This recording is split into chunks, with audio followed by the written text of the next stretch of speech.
Hello, I'm Jim Cuno, president of the J. Paul Getty Trust. Welcome to Art and Ideas, a podcast in which I speak to artists, conservators, authors, and scholars about their work.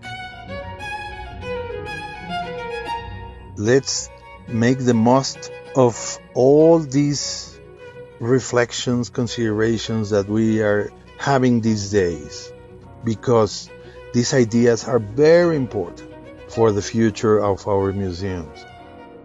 In this episode, I speak with two international art museum directors, Sabyasachi Mukherjee in Mumbai and Antonio Saborit in Mexico City, about the effects of the COVID-19 pandemic on their museums.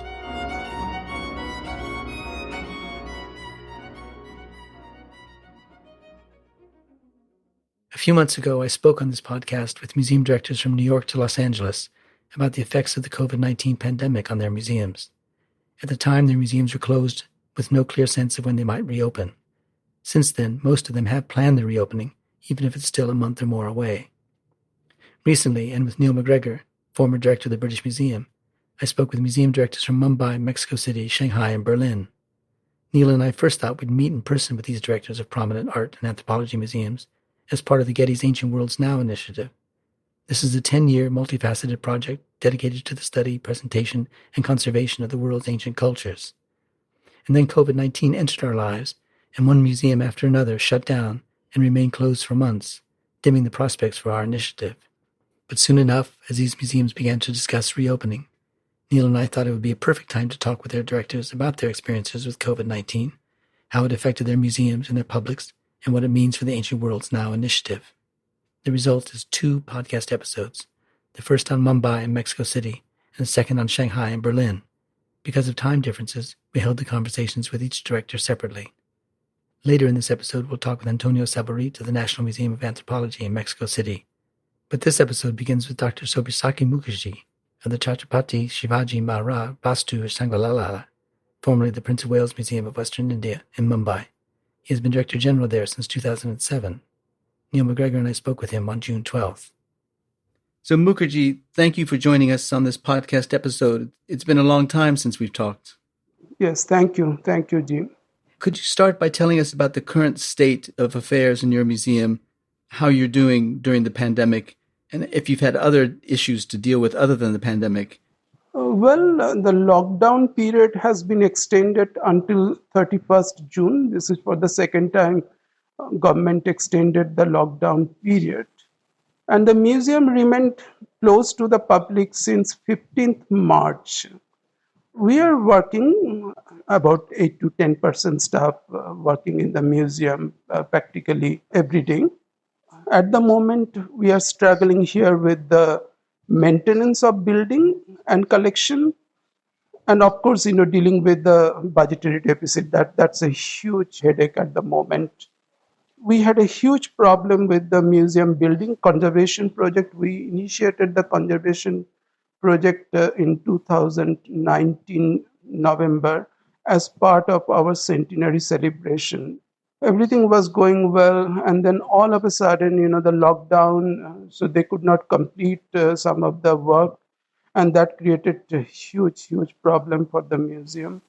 Now things are pretty under control. Keeping monsoon in mind, we could cover most of the museum rooftops with the GI seats, cleaning and all that, already been done. How did you first learn of COVID-19? And was the information that you got consistent or was it contradictory? How did you get your information? We actually got to know about the disease sometime in January, that it started in China. And towards the end of January, one positive case was detected in Kerala, the southern part of India. To be honest with you, nobody took it seriously. Life was absolutely normal. We did several programs, exhibitions, events, opening new galleries. And then the information, we got from the state in the second week of March that, it started in Mumbai. and they requested all institutes to reduce number of staff and visitors. So we kept the museum close to the public and reduced number of staff and started working until 20th March. And then the central government, all of a sudden, we had absolutely no idea. There was an announcement, and then the lockdown, nationwide lockdown started. The problem, transportation and everything, some of our security people got stuck in the campus. We had to make arrangement for their food. They could not, leave the campus for almost 2.5 months, and we had to make all arrangement.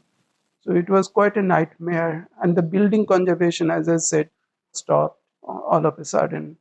Could I come in and ask you, you talked about having to repair the roof of the museum.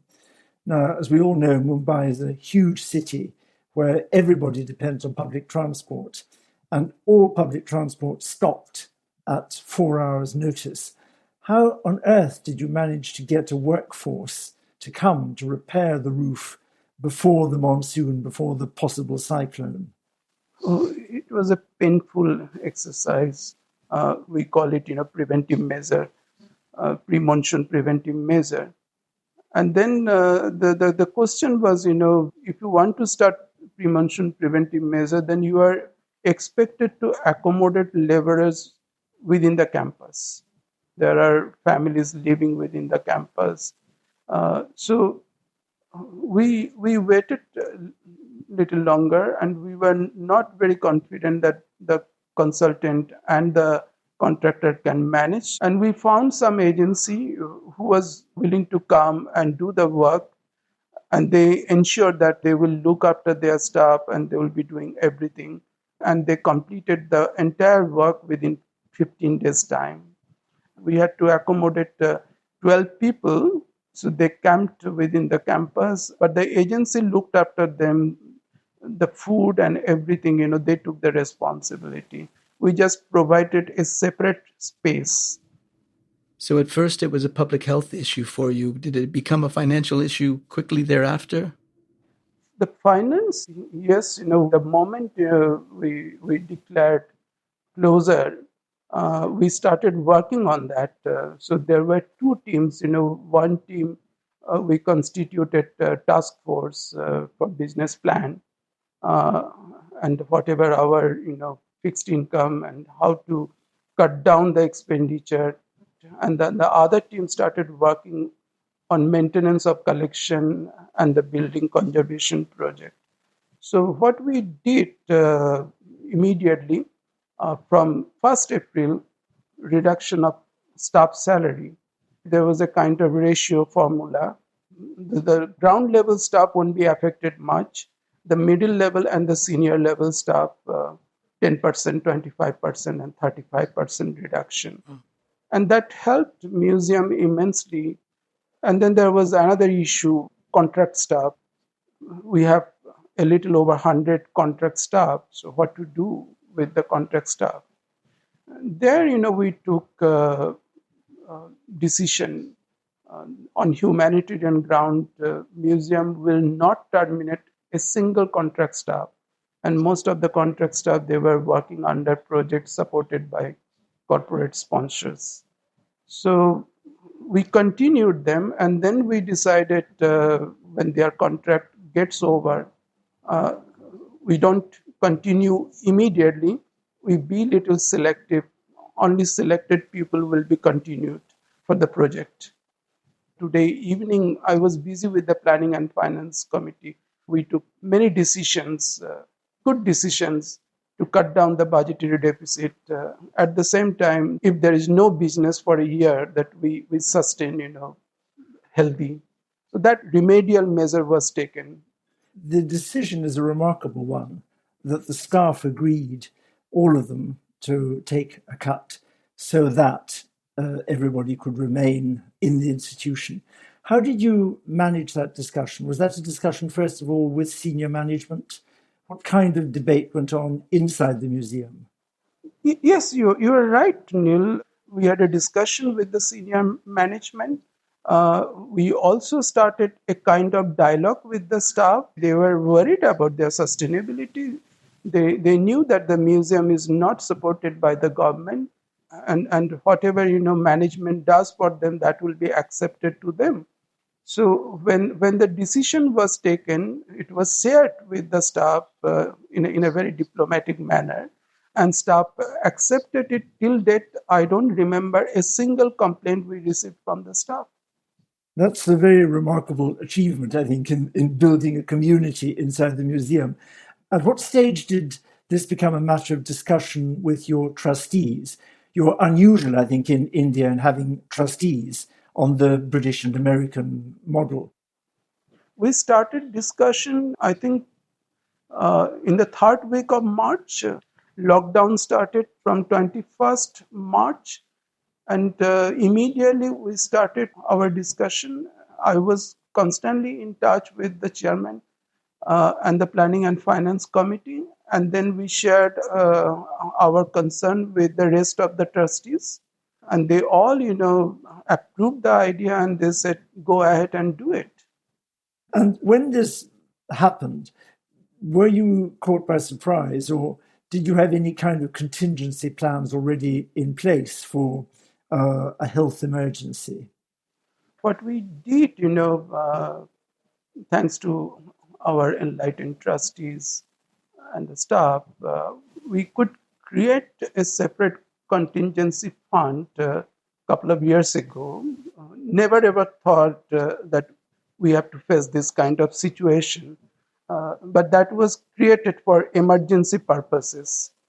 The fund can support at least for a year and a half, and we are hoping against hope the situation improves in next 6 to 8 months. Mukherjee, how did you characterize your closing of the museum? Did you just simply say until further notice, or how did you communicate with the public about the status of the museum? When we got the notification from the state, being a public institute, you have to, close down as early as possible. We intimated all our friends, well-wishers, agencies, travel agencies immediately till further notice. That's the simplest way when you don't know, when you intend to reopen. And then after a few weeks, we renewed our relation with our friends, well-wishers, sharing all information with them that what is happening in the museum, our happiness, our pain, our joy. And many of them got back to us, surprisingly, asking museum management if there is anything they can do. And that is some part of our business plan, what we are going to implement very soon. And during the period of being closed, how have you been able to keep the staff informed? We have a list of staff, their mobile numbers and emails. Whenever they want to share any information or any instruction they wish to give to the staff, so they send mass SMS to everyone, and they receive the information immediately. So we didn't have any problem intimating staff about the closure. And then slowly, when government started giving relaxation last month, we started calling our staff, 3 or 4 people coming to the museum for maintenance. They do their job and then they leave. For a couple of hours they come. And how have you been able to keep your different publics engaged with the museum during the time that you've been closed? Largely through social media. Our social media is very, very active. Website, very few people, they check website, but social media, we could see, large number of people, they're taking a lot of interest. And then the digital platform, conducting lectures, workshops, demonstration, music, is extremely vibrant. I think we are probably one of the institutes in the country kept that area alive, and people appreciate it a lot. And that was needed because we wanted to tell our people and our friends that we are here, though the museum is shut, but we are close to your heart. How do you think this will change the museum's relationship to its public in the future? I think the technology and the present situation helped us to build a new relationship with our friends, with our well-wishers. They started looking at institute from a completely different angle. They feel that time has come. We help, we be around and help the institute. Institute is important. That is what they feel, that institute should stay. And how do you think this will affect the way that the museum conducts its business in the future? That's a good question, because we need to understand, in the post-COVID period, what is going to be the role of the museum. The scenario will change, no question. Many people, they will prefer information through digital technology or social media. But there is another thinking. Most of our friends, largely, young people, they feel the digital technology, the digital cannot replace the museum, the physical space. Art is a physical and several activity that happens in real space and time. How do you rebuild the trust of the public that the museum is a safe place to come to? Well, our museum is a people's museum. This is a public institute, people's museum. It was created by the people, for the people, of the people.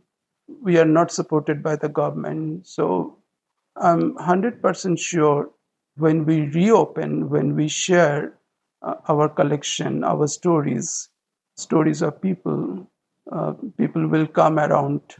They support the museum.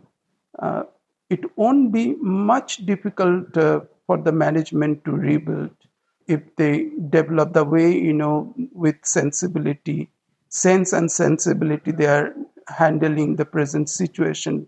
With that same sense and sensibility, if we deal with the future, the post-COVID, it would be much easier for the management, for the staff to rebuild. Have you begun to plan the reopening? Well, yes, we started the plan and involved a couple of young people, a group of young people. They are working on that, and they have already submitted the draft to me, how we reopen the institute step by step, and what all preventive measure the institute, the management should take, keeping visitors' safety in mind. Most likely within 2 weeks, we will complete the whole format, the guideline, step by step reopening.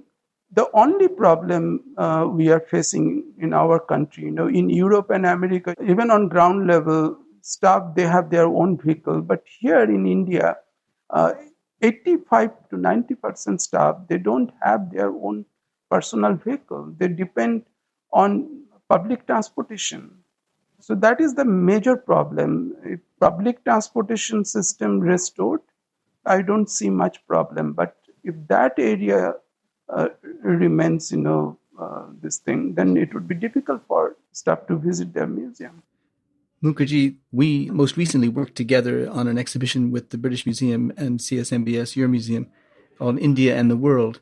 And this Ancient Worlds Now initiative is developed from that, where we hope to work together with your museum, Mexico City Museum of Anthropology, and the Shanghai Museum, and also the British Museum again, and the Berlin Museums, all working together to tell a global story of humanity.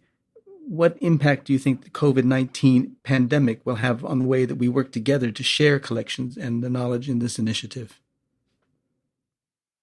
That's a good question, Jim. The crisis has highlighted socio-economic inequalities in our contemporary society.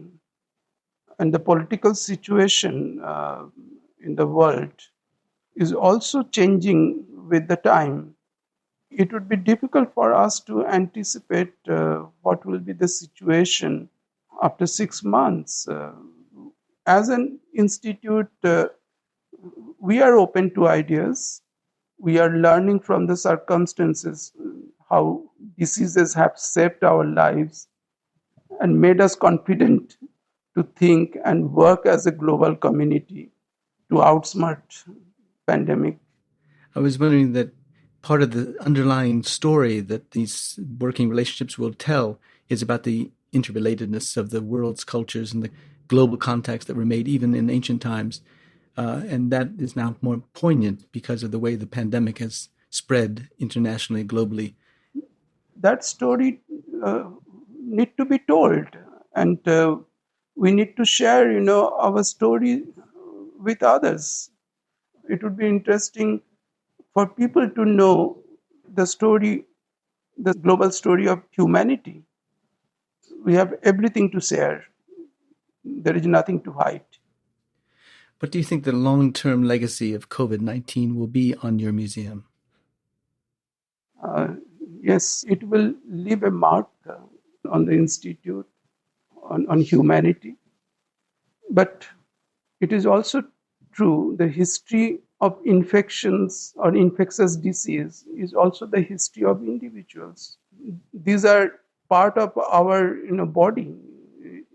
Bacteria, virus, they inhabit us and we inhabit in the city.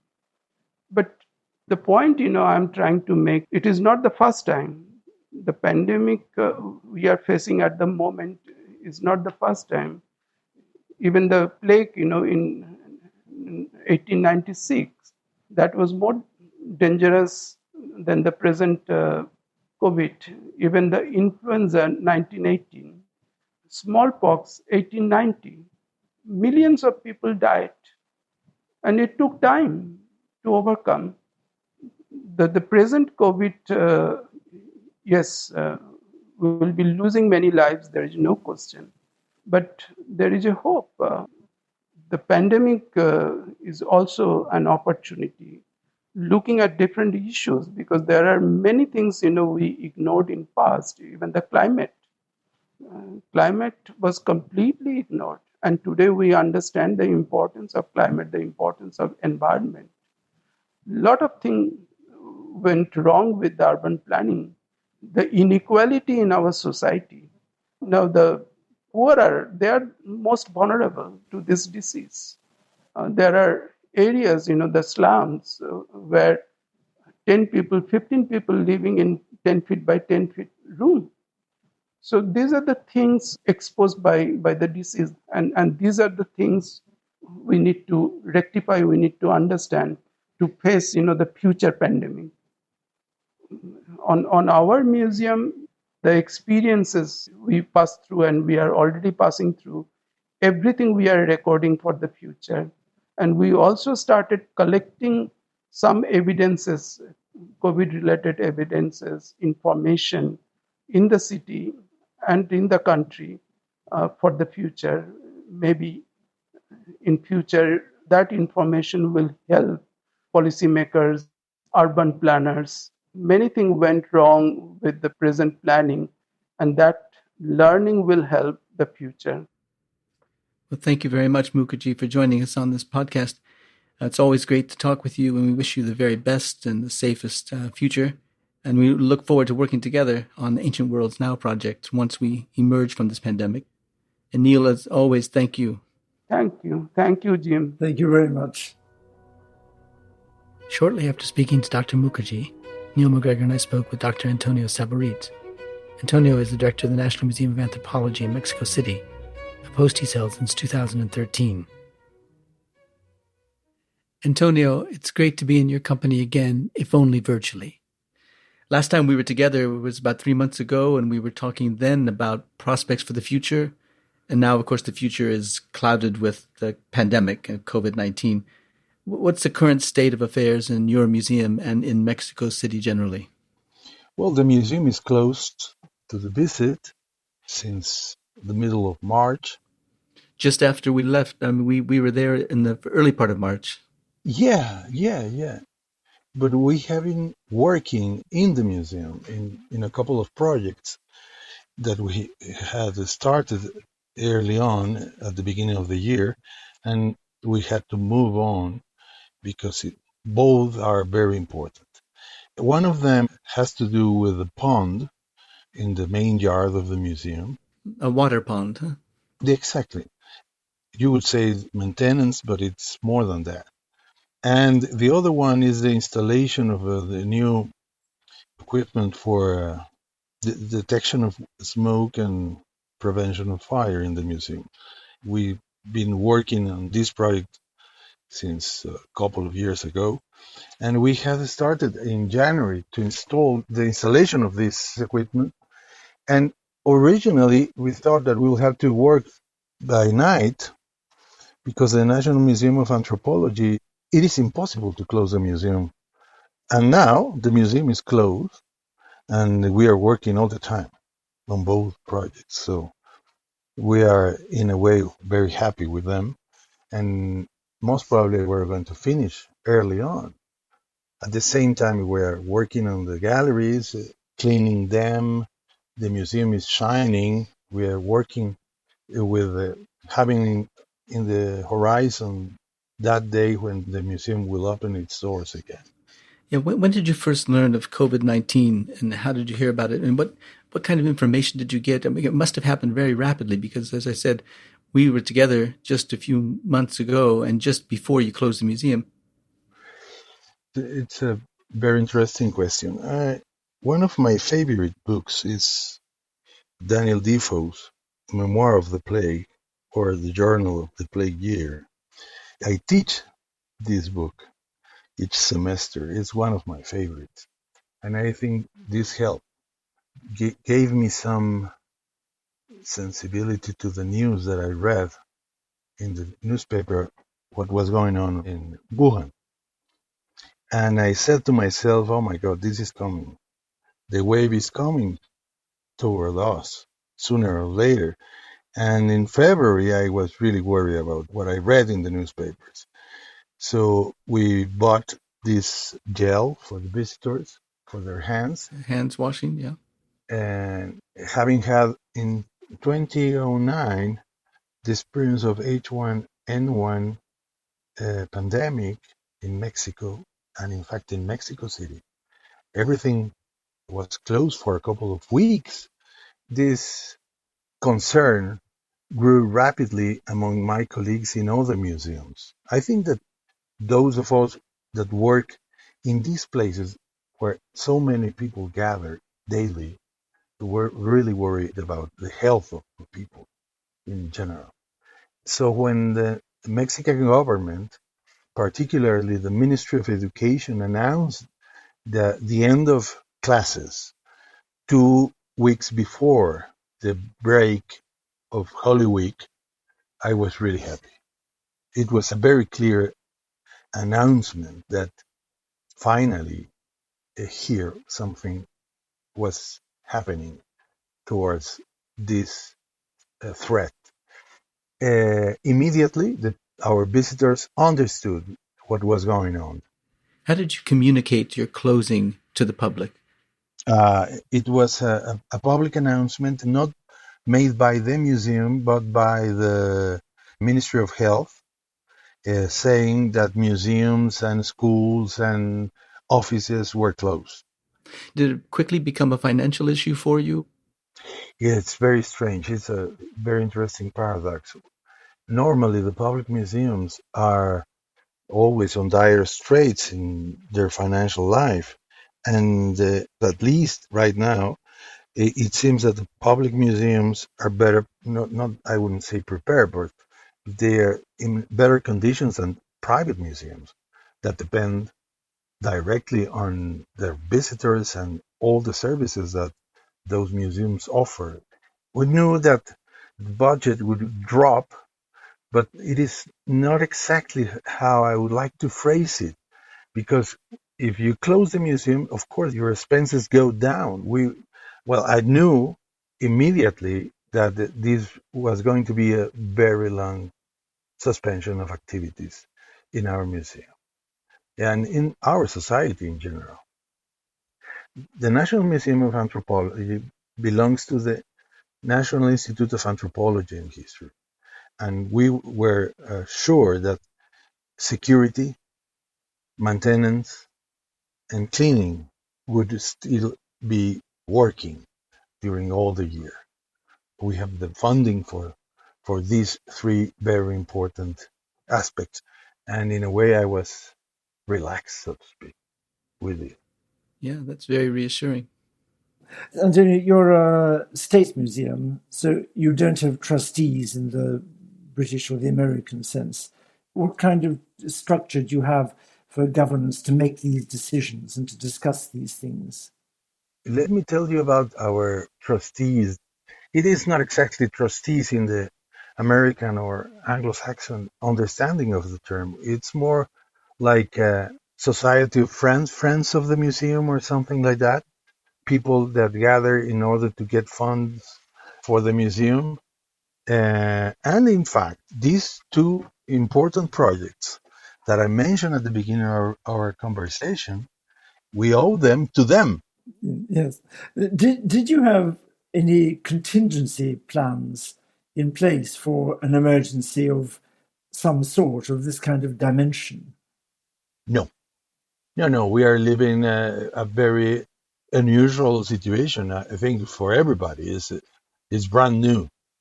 Well, I would assume that for everybody, not in Mexico but everywhere, this is brand new, and we are dealing with a variety of optimisms all around us.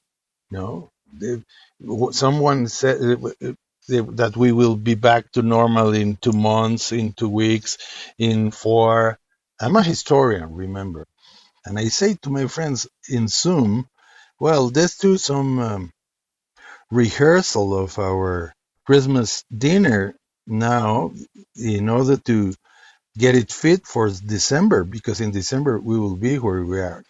I think we all like the idea of living with a variety of optimisms. How do you keep your senior management engaged to decide what happens next and when things happen? We are meeting frequently, I would say two times per week, so to speak, and reviewing everything, sharing reflections and facts, and in a way, looking carefully all around in order to have a better evaluation of what's going on. And well, time runs very slowly in this situation. And when someone says to me that in a month, I say, wow, a month, it's like an age for me. We're working day by day, day by day. And the museum helps me to keep my head clear. My focus is in these two projects, in the good state of our galleries, trying to have them ready for that day, for the opening day. Antonio, how did you announce your closing? How did you inform the people, and how clear were you about when you were going to reopen? To the public, as I mentioned before, it was an announcement from the top, from the Ministry of Health, or in fact, it was an order to close all the public offices, including museums, archaeological sites, schools, and all that. They have been working on several horizons of optimism. They said first, maybe it's the way to, I don't know, I'm very ignorant in this respect. Maybe it's the way to handle a situation like this, using different words to create different scenarios for the people. Maybe not everybody is prepared to face emotionally or intellectually a closure of 8 months. So it's important to give the people the idea of that this will be short. No? At the beginning was April, middle of April, pretty soon till the end of May. And in May, the government prepared a set of standards in order to return to normality. Since the very beginning, there was a minimum protocol about washing hands and all that. And we have been working inside the museum and inside the institute, the National Institute of Anthropology and History, in protocols for the opening of our museums when this happened. We have been working with biologists, with people involved in restoration and all that. And the idea is to get a very precise protocol for that epoch. But in my view, it will take us some time to get there. Antonio, I take it from what you're saying that you haven't had to lose any staff because the government is continuing to pay them. Is that right? Yeah. In fact, we are working harder than ever, Neil. We are slaves of the Zoom. Yes, we all are. We all are. It is fantastic in a way. Let me tell you. Inside the Institute, there's an office that coordinates the work in all the museums of the Institute. And now we have 3 meetings per week. It is fantastic to be in these meetings because I know about their conditions in all the country, their hopes, their ideas about their museums, and how we can help each other.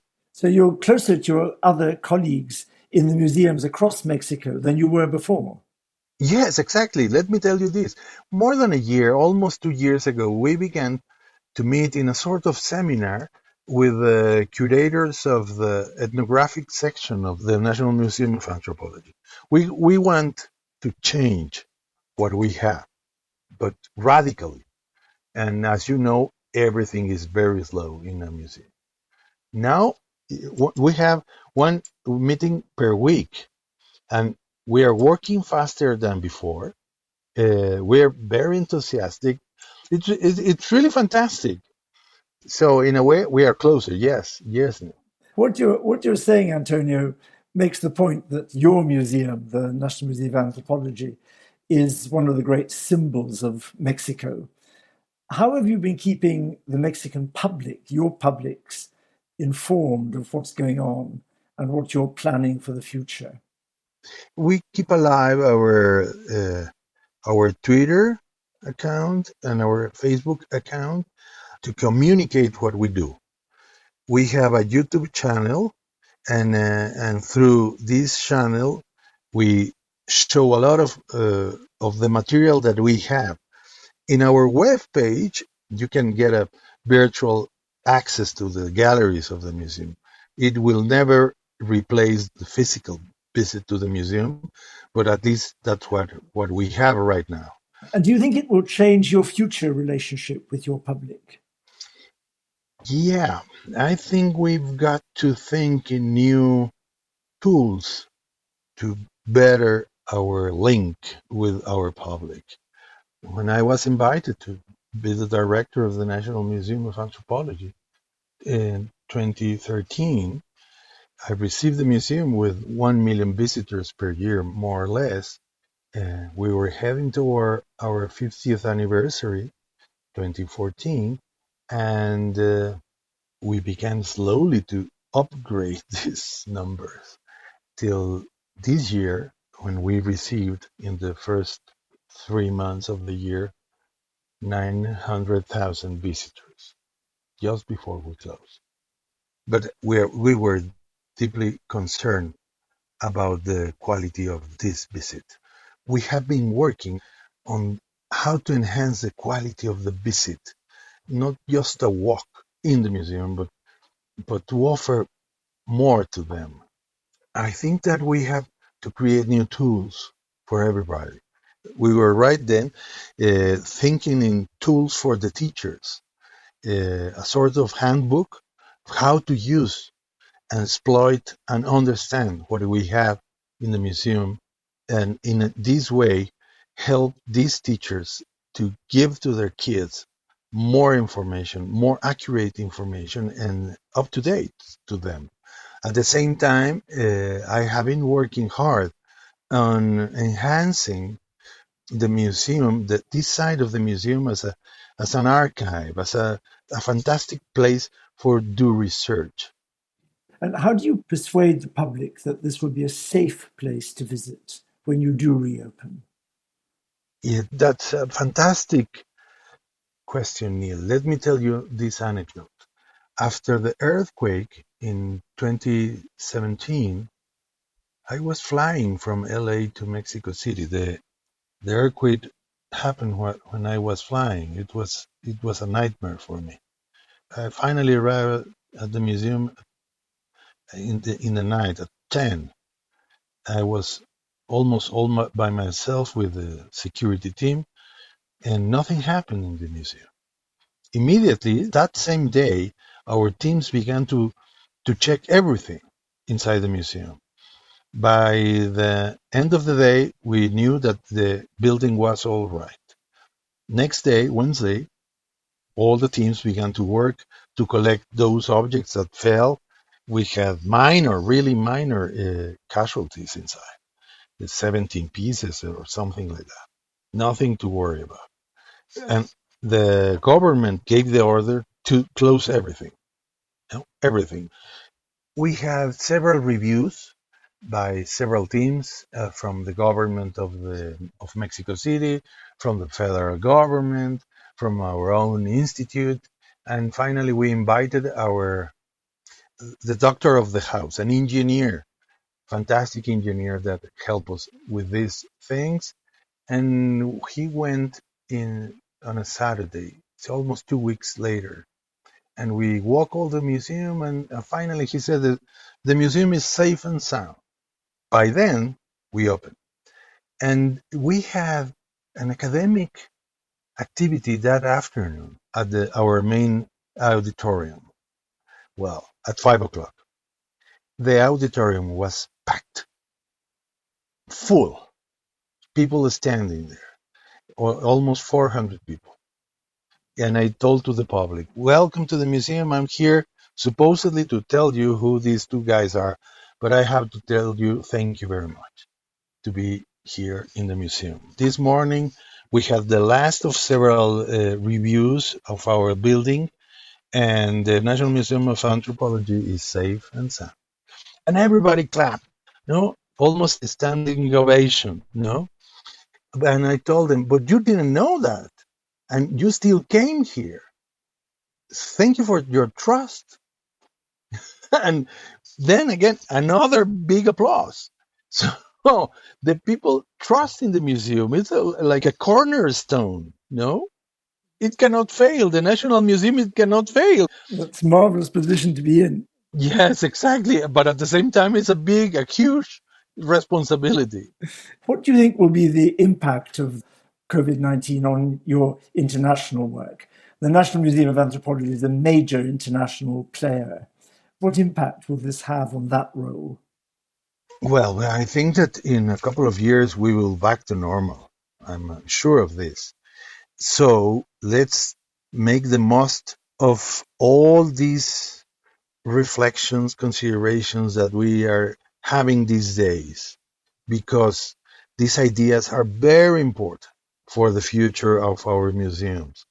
And it's important not to forget them, because I'm sure that as soon as we get back to normal, all these fantastic initiatives, ideas, plans will fade under the wave of normality. We tend to forget very easily. Antonio, last time we were together, we were talking about ancient worlds now. And of course, the story then was about the global history of humanity and the interrelatedness of our cultures.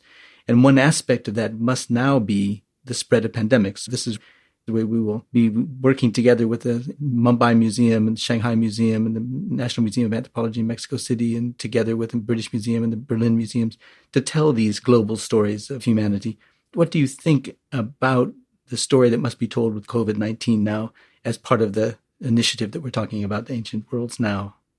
I think that it's important to share among us how we are living, how we are experiencing this, and how we are organizing our thoughts in these times. How are we thinking, if we are thinking at all, of our place in this earth, and above all, about the place that we occupy in this scenario. We are in the world of these fantastic institutions that are called museums. What do we have to offer for our time, for our society? I think it's not only a certain sadness for the impossibility that we face now to offer huge exhibitions or to host crowds for these exhibitions in our museums nowadays. At the same time, how is it that we are going to tell these stories that we share as humans around a thread like this?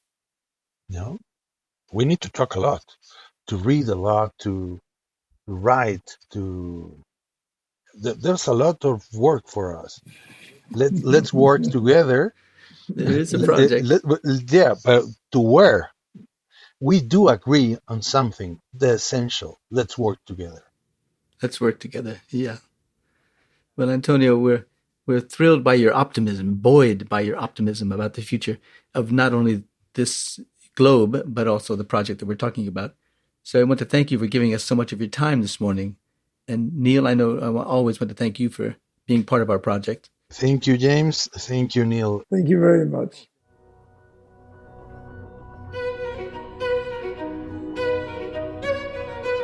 This episode was produced by Zoe Goldman, with audio production by Gideon Brower and mixing by Mike Dodge-Weisskopf. Our theme music comes from the Dharma at Big Sur, composed by John Adams for the opening of the Walt Disney Concert Hall in Los Angeles in 2003. It is licensed with permission from Hendon Music. Look for new episodes of Arts and Ideas every other Wednesday. Subscribe on Apple Podcasts, Spotify, and other podcast platforms. For photos, transcripts, and more resources, visit getty.edu/podcasts, or if you have a question or an idea for an upcoming episode, write to us at podcasts@getty.edu. Thanks for listening.